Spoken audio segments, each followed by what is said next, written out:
Hello student, आज का topic है सेरेबेलम। ये लास्ट पार्ट है ब्रेन का और सेरेबेलम को हिडन ब्रेन भी बोलते हैं। तो स्टार्ट करते हैं। Cerebellum the second largest part of the brain. जो सेरेबेलम होता है वो सेकंड लार्जेस्ट पार्ट होता है ब्रेन का, मतलब दूसरा सबसे लंबा या सबसे बड़ा पार्ट होता है ब्रेन का।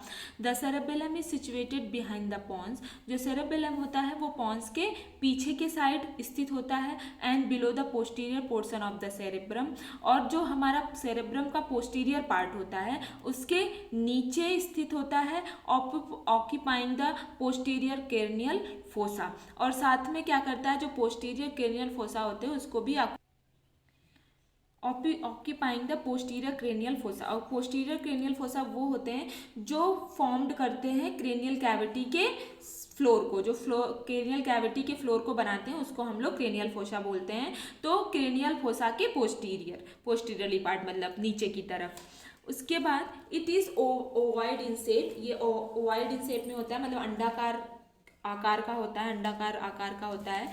Cerebellum is divided into 2 hemispheres. ये क्या होता है, जो सेरेबेलम होता है वो 2 हेमिस्फीयर्स में डिवाइड होता है by a narrow median strip. और मतलब एक पतला मीडियन मतलब स्ट्रिप, मतलब पतली स्ट्रिप जैसा, मतलब पतली स्ट्रिप का जैसे मान लिया हमने स्ट्रिप मतलब बद्धी, जैसे कि एक पतली बद्धी स्टाइल में होता है जिसे हम लोग वर्मिस बोलते हैं। ठीक है।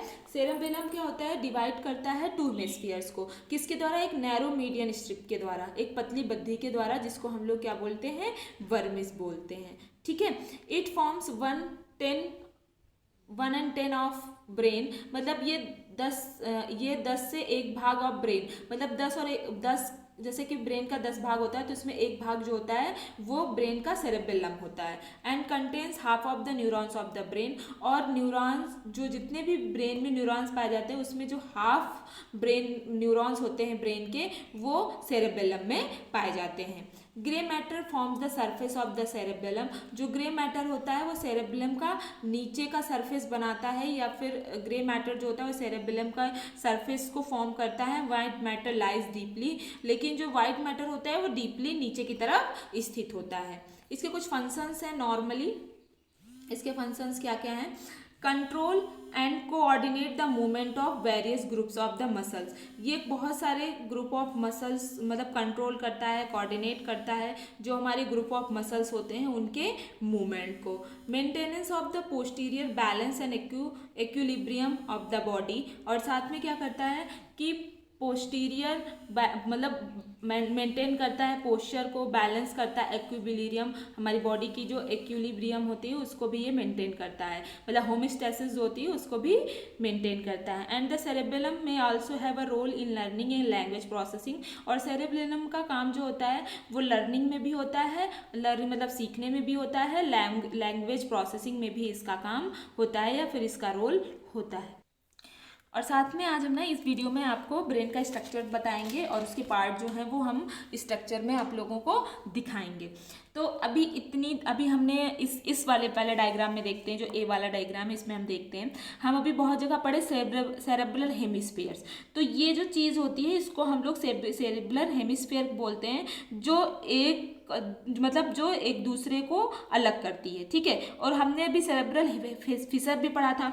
तो ये चीज़ जो होती है ये सेरेब्रल मतलब फिशर्स होती है, जो इस पार्ट को एक दूसरे से अलग करती है। और ये जो इसका नीचे की तरफ का पार्ट है उसको हम पोस्टीरियर पार्ट बोलते हैं, जो इसके ऊपर की तरफ का पार्ट है उसको हम लोग एंटीरियर पार्ट बोलते हैं।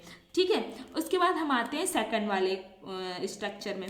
तो इस स्ट्रक्चर में सिर्फ हम ब्रेन के पार्ट के बारे में पढ़ेंगे। तो हमने ब्रेन के पार्ट में पढ़ा था कि सेरेब्रम होता है, तो इस एरिया को हम लोग सेरेब्रम बोलते हैं, इस एरिया को हम लोग क्या बोलते हैं, सेरेब्रम बोलते हैं। उसके बाद हमने दूसरा पढ़ा था डायएन्सेफेलॉन, जिसके अंदर थैलेमस और हाइपोथैलेमस, पर वो भी हम आपको बताएंगे। डायएन्सेफेलॉन, इस एरिया को डायएन्सेफेलॉन बोलते हैं।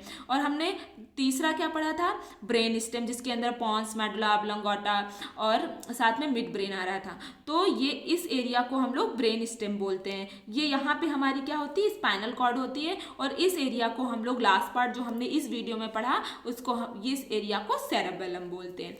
तो हम आते हैं अब इस वाले स्ट्रक्चर में। हम मेन स्ट्रक्चर है ये, इसमें हम लोग पढ़ेंगे क्या क्या होता है। तो सबसे पहले हम स्टार्ट करते हैं यहाँ से।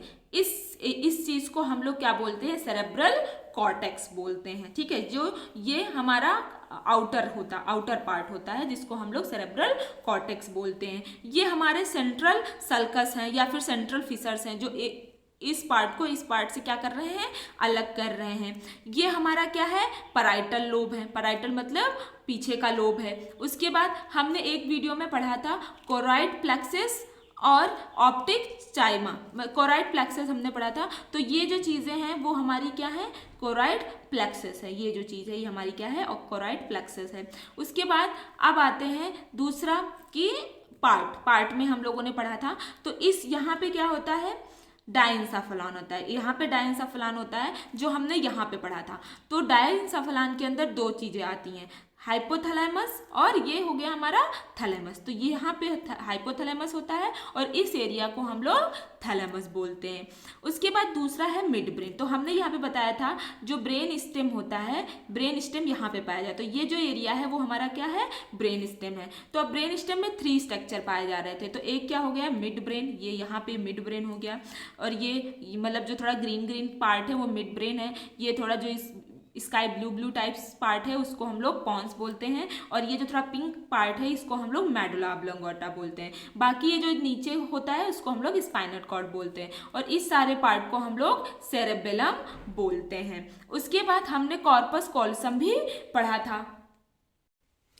तो जो कॉर्पस कॉलोसम होता है ये कॉर्पस कॉलोसम होता है। ये क्या होता है, हमने बताया था एक वीडियो में, broad band of nerve fibres. ये broad band of nerve fibres होते हैं joining the 2 hemispheres of the brain, जो 2 हेमिस्फीयर्स ऑफ ब्रेन को क्या करते हैं, ज्वाइन करते हैं। उसके बाद यहाँ पे पीनियल ग्लैंड पाई जाती है, यहाँ पे ऑप्टिक चाइस्मा पाया जाता है। और साथ में ये जो एरिया होता है इसको हम लोग पैराइटो ऑक्सीपिटल सल्कस बोलते हैं। सल्कस का मतलब हमने बताया था जो एक पार्ट को दूसरे पार्ट से अलग करते हैं। तो जो ये पैराइटल पार्ट को और ऑक्सीपिटल पार्ट को एक दूसरे से अलग कर रहे हैं उसको हम लोग पैराइटो ऑक्सीपिटो सल्कस बोलते हैं।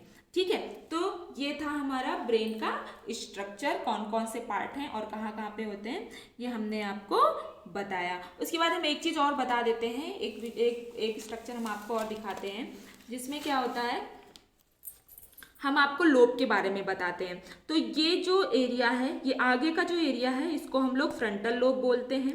और इस एरिया को हम लोग पैराइटल लोब बोलते हैं। और इस एरिया को हम लोग टेम्पोरल लोब बोलते हैं। और इस पीछे वाले एरिया को हम लोग ऑक्सीपिटल लोब बोलते हैं। ठीक है, जो ये हमारा लैटरल सल्कस है जो हमें टेम्पोरल लोब को और फ्रंटल लोब को अलग कर रहा है। इसे हम लोग सेंट्रल सल्कस बोलते हैं, जो फ्रंटल लोब को और पैराइटल लोब को एक दूसरे से अलग कर रहा है। उसके बाद पैराइटो ऑक्सीपिटल सल्कस है जो ऑक्सीपिट को और साथ में पैराइटल बोन को एक दूसरे से अलग कर रहा है, उसको हम लोग पैराइटो ऑक्सीपिटल सल्कस बोलते हैं। ठीक है, तो ये था आज का टॉपिक। अगर आपको इससे रिलेटेड कोई भी डाउट है तो आप हमसे क्लियर कर सकते हैं। और इस वीडियो के बाद सेरेबेलम के बाद ये सारे जितने भी डायग्राम्स है वो आपको अपने नोट्स बुक में ड्रॉ करने हैं। Thank you so much.